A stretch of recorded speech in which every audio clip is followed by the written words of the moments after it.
Hi, I'm Brian. Hi, I'm Merisa. And this is Human Coupling, the show about what it means to be human and being a couple. So whether you're married, divorced, dating, or don't know where you land, we're here to help. Hey everyone, it's Merisa. Welcome to another episode of Human Coupling Podcast. Hello, Brian. Hey there, Marissa. How you doing? How's everybody out there in podcast land tonight? Well, I'm always going to answer for them for you, Brian. They're fine, beautiful, and they're here out of pure curiosity, right? Well, I hope so. I hope so, too. I hope you're a fan, I hope you're curious, and I hope you stay for the show. Okay, Brian, so tonight we're talking about date night, which is wonderful. So lights, camera, action, let the date night begin. See, you get to do it this time. Don't you sound better? You sound sexier than me, so it's all good. Oh, okay. It's all good. You sound sexy. I all try. right. Yeah. I'll give him the sexy. There we go. Anyway, get back on topic, Brian. Oh, okay. So tell the folks out there how awesome you treat me every time it's the weekend, and you remember that you need to butter me up so I can, Yeah, I know. So everybody can have a good weekend and be sane and everything. So you need to butter me up, right? Yeah. Yeah, so I call date night basically him bribing me to be nice to him and to get him what he wants and to clean his house. Well, I and don't to know if wash his I don't think the clothes, cleaning is part of it and because to you cook would do him that dinner anyway. all week, all that good stuff. It's just bribery. It's just what you have to do to keep the relationship going. Yeah, because everyone's all complacent and bored. Well. Anyway, so for a few months now, Brian and I have been lackadaisical on date night. Would you say lackadaisical? Because I would say that we have been laying dormant. Laying dormant is a good way to put it. Yes, we have been laying dormant, and it's not the weather because the weather has been weird, but the weather's been very nice. Yeah, so it's not, you could it's not work the cold. with it. It's not anything like that. Yeah, it's not the Denver weather that's the problem. It's basically just that lethargic whatever that has come upon us. We've gotten lazy to the point where at least on Friday nights, it's been the date night is going to the gym. Yes, this is our date night now. I get changed and then we go get sweaty, and not in that fun, good way. No, I mean, the gym is very important, folks. Exercise is important, blah, blah, blah. Yes, it is, blah, blah, blah, anyway. But I would rather go do something better than smell sweat, okay? Me too. And hear every 5 seconds because somebody's lifting something heavy that they don't need to lift in the first place. Exactly. Am I the only one who goes to the gym and just be like, just shut the hell up and lift it up? What the hell's wrong with you? Yeah, I digress. I know. I'm sorry. We're both digressing a little bit here. It gets on my nerve because it's like, dude, this is what I'm doing on a Friday night, and these idiots, and they're grunting. Like, do you need to grunt? So I guess this is why we decided to do this topic of date night. To remind ourselves about date night and how wonderful, mythical, and fun it used to be, right? Yeah, just for argument's sake. Arguments? Who's arguing? Well, this isn't an argument. Just listen to me. Just for the sake of the show. You rather I say that? I'm kidding. I'm bothering you. I know you're kidding. All right, you're kidding. Great. But, okay, let's go into the magical human coupling podcast time machine. Okay. Ooh, I'm going to look up in the air. Picture this. I'm looking up into the air, and I'm looking off to the right.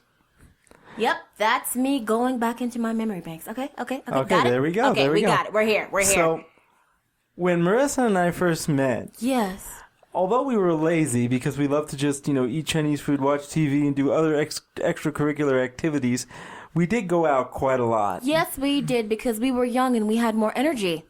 It's not about energy because I got plenty of energy. Well, I had no bills. That gave me lots of energy. Well, I don't know. But I mean, I think it was just a question of you're new in the relationship, so you're in the dating phase. So what do you do in the dating phase? Hump. You go out on a date and you hump, but you also go out on a date. I'm just going to throw that in there to throw you off. I'm horrible, right? Yeah, I'm horrible. It's okay. All right, whatever. Anyway, yes, you do want to spend time with each other, and you should kind of spend it out in fresh air, not sitting on your butt in an apartment somewhere because watching that's TV, not good. Watching the same movie on HBO. I you've know, been watching blah, blah, for blah. the last 3 weeks. I know, but it's just so much easier. You know, right now, folks, the world is a very expensive gosh darn place. The world is a vampire. Yes, and it's a blood-sucking, wallet-munching bastard right now because everything is so incredibly expensive for no good reason. And if you're one of those people who likes to partake in every single thing the world has to offer, you're going to be bending, and it's rough, you so know? that's part of it, but I think we just kind of get complacent in our lives. I think we do, because that happens. And we talk about this a lot, and we do have our couples activity segment, but this is not about just activities you can do for date because night. those are the big planned things that happen throughout the year that, okay, you're going to go do them because they're fun. But this is about the importance of date night, the importance of keeping that going. Everyday rigmarole, right? Well, we get complacent in our lives, and everybody does that, whether you're in a couple, whether you're divorced, whatever. Yes. So it's important to take that 1 or 2 nights a week or, what have you, and say, this day we're going to plan to leave the house. Oh, That's very important. Why? We're going to leave the house. We're going to plan to go and do something. And it's not always about spending a lot of money because, like there are cheap ways, like there's cheap movie theaters out there. There's all these internet sites that tell you, here are the cheap things to do in your neighborhood. Yeah, or you can be big dorks like us who belong to the museum, and we have a membership. You can go there, but the point is to go out and actually do something. Okay, so doing something is important. Let me ask you a question. Yes. Let me get all social worker with you now. Oh, really? You're going to do that? Okay. I'm going to get all social worker with Brian right now, folks, because I think sometimes maybe if you get all technical with it,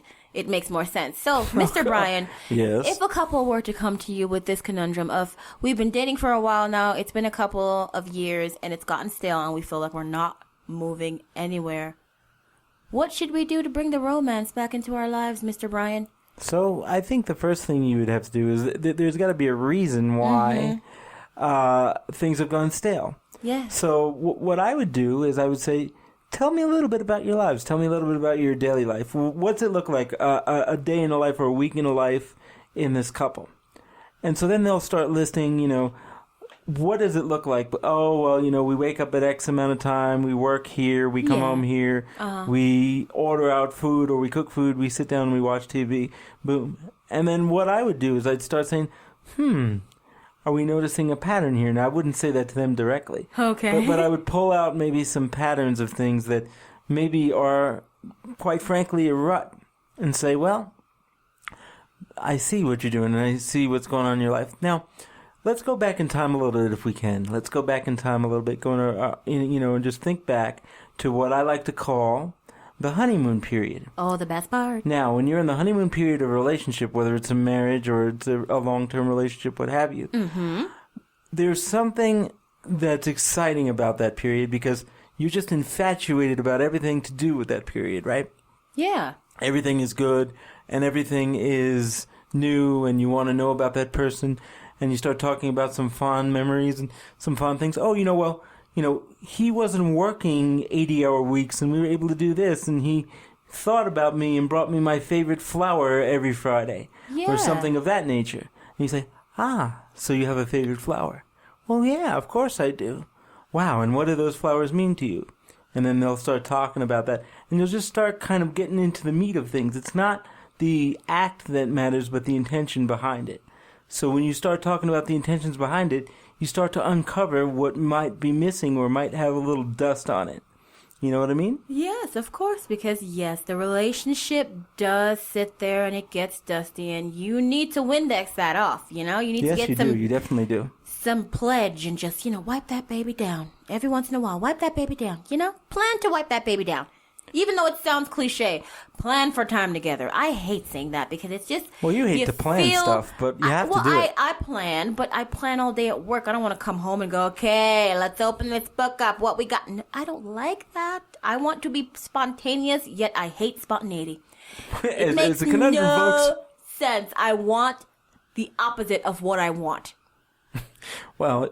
Whatever it is that I want. Our listeners out there, I don't know. Our listeners out there in podcast land will crucify me, but you don't want, so you're a woman. What are you gonna do? Because that's a woman. Well, you know what? It's not my fault. Society teaches me that I should speak in rhymes bullshit. And bullshit people and play games. I call bullshit. I call shenanigans on that. Whatever. There are entire articles in my favorite magazines over and over every single month, respun, revamped, and rewashed. Well, that's true. Telling me about how I can trick him into doing what I want. Can't I just smack him in the back of the head and tell him to do it and shut up? Well, the thing is, you shouldn't have to trick anybody. You should just be able to talk to your partner and say, hey, dumbass. When was the last time we went out to the movies? When was the last time we went to dinner? Okay, that great. That wasn't from a drive-through, huh? Okay, but that's supposing that the relationship has honesty in it. And remember, some relationships do not have honesty and communication. But that goes beyond the scope of this particular topic, there, Marissa. But it does take those kind of things for you to say, hey, I want to go out with you, and you should go out with me, and you shouldn't make any excuses tonight. So, let me ask you from a non-clinical point of view, Marissa. A non-clinical point of view. Yes.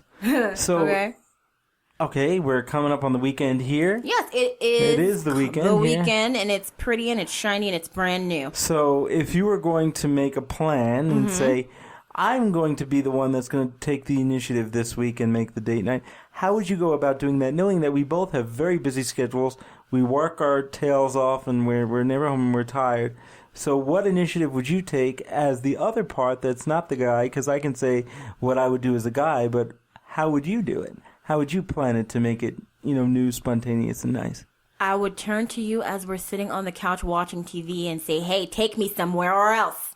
Oh, that's a cop-out. It is a cop-out, but it's a bullshit move right there. It's true, and you know me. I would look at you and say that. Hey, plan something so we can go do something because I don't want to frickin' sit here.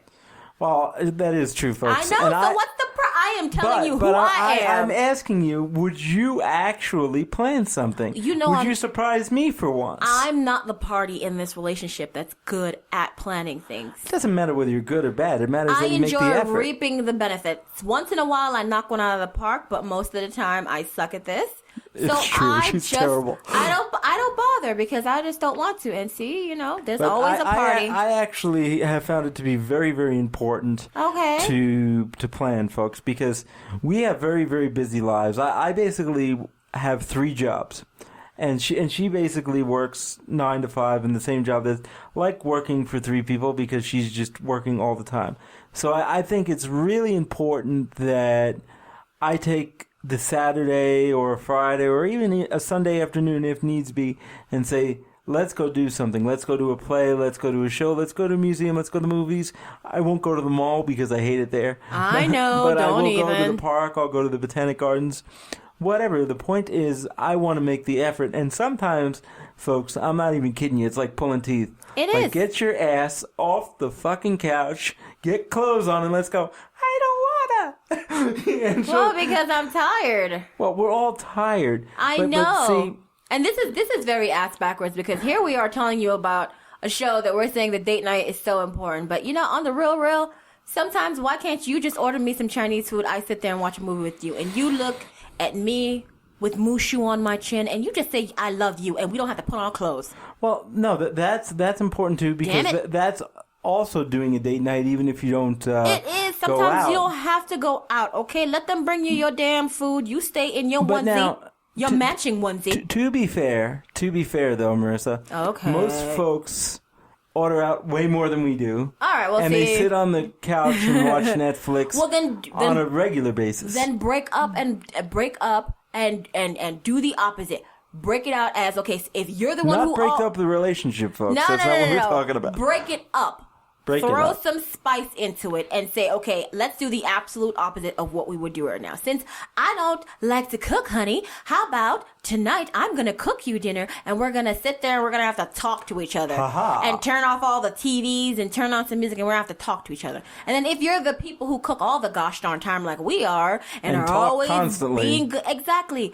Learn to shut the hell up and push some food that was ordered in your mouth and enjoy each other's quiet and the TV. You have to do opposite day. There you go. How about that? Well, the point is, though, is that it's taking time, whatever that time is, not out of obligation, but out of pure wantingness to be with the other person and wanting to reconnect. Because no matter how much you love a person, life gets in the way, and those connections can get messed up. Of course, because of life. Life is just, sometimes the idea of date night is saying, holy shit, we're going to take XYZ amount of time. And it doesn't have to be this big ornate thing like, oh, we're going to take a 5-day cruise to Honolulu. Yeah, that's insane. No. All right.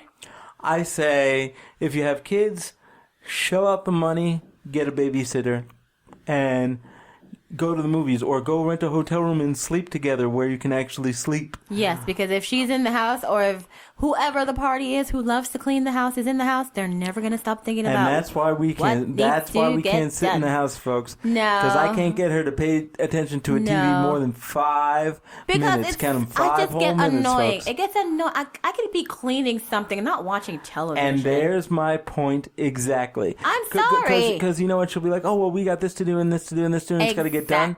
And the point is this, folks, and this is why date night is so important. It'll never get done. It'll never be finished. It'll never stop. There'll always be work to do. There'll always be housework to do. There'll always be something to clean. There'll always be something to cook. There'll always be laundry to fold. The point is to stop and imagine your life. Because I would tend to think on the day that you meet your maker, when this life is done as we know it, you're not going to say, shit, I wish I would have folded the laundry and cooked the meals for the week one day sooner, but he had to get me going on that damn date night. Every week he had me going on the date night so I couldn't fold more laundry. No, nobody's going to say that. They're going to say, wow. You know the times I remember? When he would say, get up off your ass, put on a piece of clothing, and we're going to go see a free band down at the bar tonight. Because that's what's going to matter. Okay, you're right. You're right. We have to reprioritize sometimes because the stupidness gets all the priority and then the good stuff doesn't. Because just like when you come home from being tired, you're good and nice at work because you have to be. Then you come home and you're a jerk to the person you love. Then the world is like, it sucks and it hurts. Me. You know. Yeah, well, it sucks because I hate the fact that sometimes, you come home and you're so tired that you get grumpy with the person that you really want to see.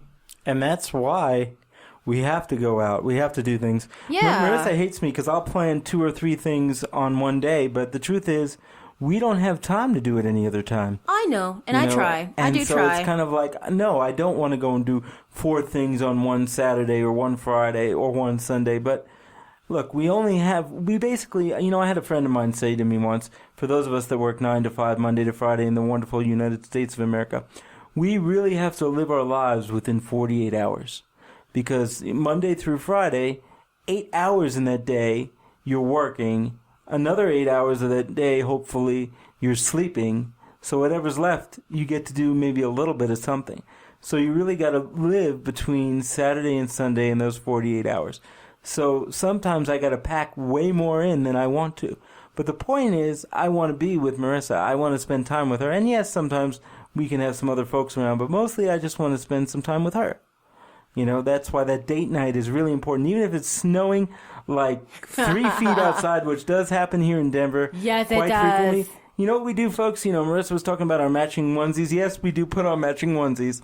We light a fire, we roast some marshmallows, and we watch some DVDs, or we watch some Netflix or some YouTube. Yeah, we're a Lifetime special sometimes. It's freaking awesome. Oh, yeah, those terrible Lifetime holiday movies. What's wrong with my Lifetime holiday movies? You enjoy them. You shut your face. I do. The 90210 of holiday movies. I don't care. Anything done by Tori Spelling. I don't care. They're hilarious. Okay, I don't care. I love they're hilariously bad. Foolishness on television because reality is sometimes scathing, and I don't drink, so here we go.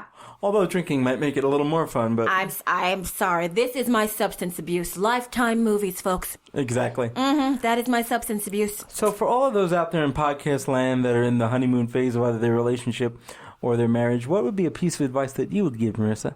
I would give the advice that I know you're tired. I know it sucks. I know you've done a lot. But just say fuck it and go do it.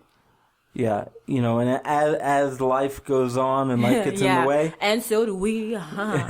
Just how we do it now. Okay, stop. All right, let's behave. But it's absolutely true. It does get in the way, and so you just have to take a moment, take that time, and make it work. Yeah, and hopefully you'll have some silliness that you can remember every once in a while, and that silly time will just make you bust out laughing like idiots because you love each other. It's true. Exactly. We still laugh about crap we did 10 years ago. Oh, my goodness. It's terrible, right? Yeah, we'll just start laughing. And, I think, now this is going to sound really corny, but the fact that she's my best friend, so if I wasn't married to her, I'd hang out with her all the time, makes it easier, I guess. But I laugh my ass off all the time, just because she's a dumbass. I'm okay with that. Yeah, and believe me, I'm way more of a dumbass than she ever will be. Whatever. I have to be silly sometimes. I always have to be serious when I'm at work, and I have to be serious when I'm commuting because you don't want people bothering you. You know, you gotta be so serious. You know, it's so freaking annoying. You can't be yourself. It's true, and in my case, even today, you know, just with the way the day goes, is inevitably, whether you're working with a client or something else, when people know that you're a social worker and a mental health professional, they just sit there and they tell you their problems. Exactly. And you got to listen. Of course. Or even if you're getting paid for it, you still got to listen. And that, you know, I'm not saying anything wrong, but that can drain you sometimes. So yes, on your off time, it should be your off time. And if you're someone's friend and you know what they do for a living, I don't think you should take advantage. That's just like people coming to me and say, hey, dude, I know what you do for a living. Can you help me with this? Yeah. I don't think that's right. I would never take advantage of somebody like that, ever. Because I want to be your friend, not a person who can get stuff off of you. You don't need the discount from everyone, okay? Let's put it that way. It's true. Let's put it the New York way. You don't need to get a discount from every single one of your friends, all right? Just be friends with them. You don't need to get stuff. Just be friends. Well, it's kind of funny, even though this is a diatribe, but I'll say one last thing about it. So I had a friend recently talking to me, and then they go at the end, well, thank you so much for talking to me, Mr. Polo Boy. That's what he said to me, and I said, that'll be $150, please. You want to talk to me like that? What do you mean? I said, that's what I get an hour. So if you want it to be professional, where's my money? You know, billable hours, people. Don't mess around with it. $150 right here, folks. Don't mess around with it. You gotta have fun, okay? I want to be friends with you, and that's it. Tell me about your good times, and we'll have a great friendship. And please, just like everything else, tell us about your date night. I would love. When was the last time you went out with your boyfriend or your girlfriend or tell whomever? me about fun things like that. Tell me the last time you went out and decided to dress like Santa's elves during Christmas and give kids presents or something. What goofy things do you do together that you have evidence all over the internet? I love that. Yeah. By the way, the internet evidence. Your life is very short. Yeah. In the way that... No, I shouldn't say life is short. Life is very, very long. It's the longest thing you'll ever do. And there are so many tedious moments. Those good moments, those fun moments, those date night moments are few and far between and very fleeting. Yes. So, as we wind up toward the end of our show here, Marissa, one of the last things that I can say tonight is make sure you take time to make those good memories, because that's what's going to matter when the nights get cold and maybe you're not able to do that as much as you used to anymore. Of course, because you do want to remember that this person is your best friend, and if they're not your best friend, you need to rethink some things. So whenever you feel too tired, just think of our little phrase: lights, camera, action. Let the date night begin. That's silly. And with that lovely phrase in mind, that's all I have to say on this subject. So, bye-bye now. Hey out there in podcast land, it's Brian from The Couple. Do you want more of the laughter, love, and hijinks that is the Human Coupling Podcast? If so, like us on Facebook, friend us on Facebook, subscribe to our YouTube channel, follow us on Twitter, follow us on SoundCloud, follow us on Google+. Would you like to let us know how we're doing, or let us know how you're doing? Or do you have an idea for a show topic? If so, send us an email at humancoupling@gmail.com. Hope to hear from you soon. Bye-bye now.